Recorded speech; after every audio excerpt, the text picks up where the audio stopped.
the Union Cabinet will approve the budget is done. We'll get you the latest on that as well. For the moment, we have Sanjay Agrawal joining us, President PHTCCI. Very good morning to you, Sanjay. It is all building up to that big moment when the budget is presented. And again, my first question to you is, which are the most critical portions that you will look at, in terms of what the industry in general is seeking from the government at this critical juncture? In addition to social infrastructure, especially the health infrastructure, I think the major focus of this budget should be on the infrastructure spend on the national infrastructure pipeline projects that have been already identified. 111 lakh crores is the size of the plan. Unfortunately, nothing could be done last year because of the pandemic.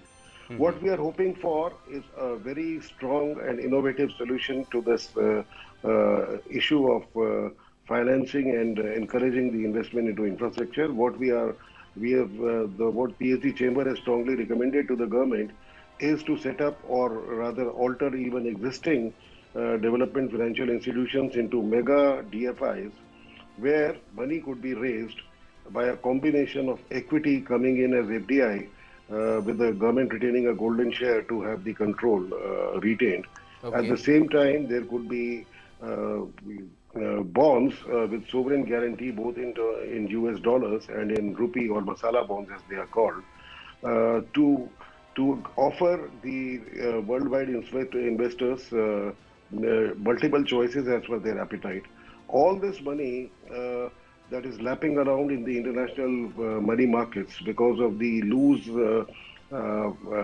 financial policies being followed by most of the central reserve banks across the world.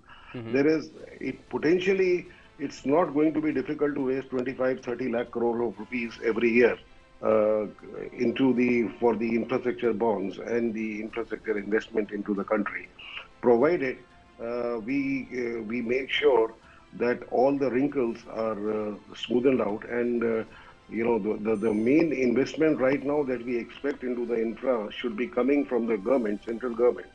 Once there is a sufficient investment happening into the economy by the central government, there'll automatically be a surge in the demand for the private industry also, which will then increase the capacities, and the states would also invest into the infra because of their better GST collection. So this is one big ticket item that we are definitely hoping for, a mega DFI to attract mega funds.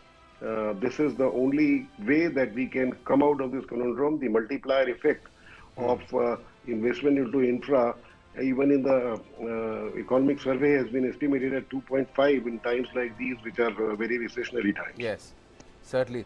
And what about private investment? Because that is something that has been an area of concern, and there's been this over-reliance at government spending to prop up the economy, not just in infrastructure but other spheres as well. So you feel that some steps might be taken to ensure that private money, there's been steps taken on FDI, but that too is being said that it is leading to more secondary investments and not primary greenfield investments.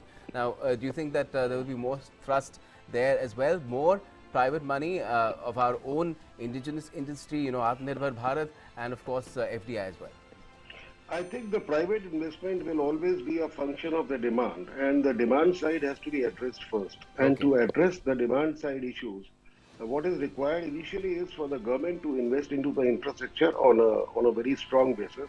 Once that happens, as I said, there'll automatically be a much larger demand of goods for the private investment, and those private industries which are currently having excess capacities would be finding themselves short of capacity, and that is when they will invest. No private business is going to invest on a slogan. They are going to invest on the economic reality.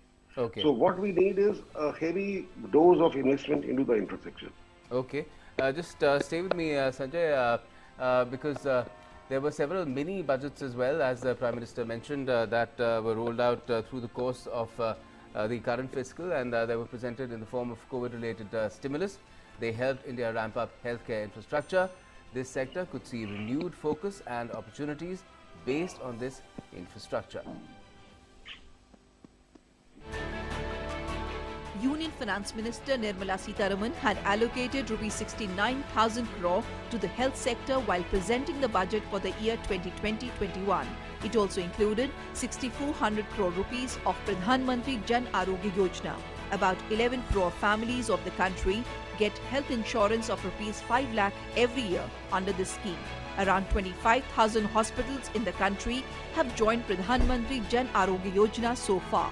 The health sector has always been a matter of priority for Prime Minister Narendra Modi.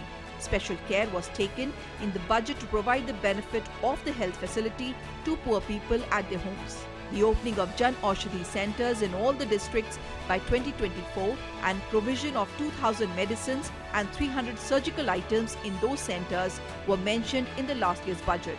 7,000 Jan Aushadhi centers have been opened in the country so far. The government has also targeted to eliminate tuberculosis by 2025, setting up hospitals in Tier 2 and Tier 3 cities to be made under the PPP model, and it was to be started in 112 districts in the first phase. The year 2020 came to be known as COVID era. The handling of COVID cases by central government is being appreciated worldwide. 15,000 crore rupees were given by the centre to the states to deal with COVID and to increase health facilities. Not only increased human resources, but also dedicated COVID hospitals, PPE kits and N95 masks were provided to the hospitals during this period. Labs were extended for corona testing in the country. There are about 2,300 labs in the country for corona testing so far. The central government has allocated rupees 900 crore for the research and development of vaccine under Mission COVID Suraksha. There is a lot of hope among the people from the upcoming budget. The health sector spends around 1% of GDP, and the government continuously says that it will be increased to 2.5%. With Bureau Inputs, Nitendra Singh's report, DD India. It's always being said that the health sector is somewhere where a lot of trust will be paid. But Sanjay, if I could come to you, a lot of opportunities also have come up in the last year in the health sector itself because of the pandemic, and that is something that perhaps the government could also look at when it is looking at expanding vaccination. The big question also has been so far the vaccination that is being carried out is free for those who are getting it, but for the general population, again, the budget will answer the question as to what sort of expense will they have to incur to get themselves vaccinated and when that will actually happen.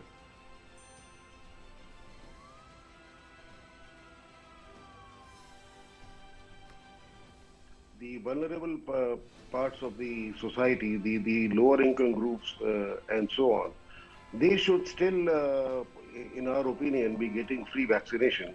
Of course, those who can afford it should be paying for it. It should not be much of an issue. But then, at the same time, we must keep in mind that the sort of lead, that moral lead that India has taken in the whole world, yes, by actually accepting the requests of 24 countries already, and there are 36 more countries in the line to queue, to whom also India is planning to supply the vaccine. We have already supplied free vaccines, I think nearly 6 crore vaccines to our neighbors. Okay. 55 lakh vaccines to our neighbors.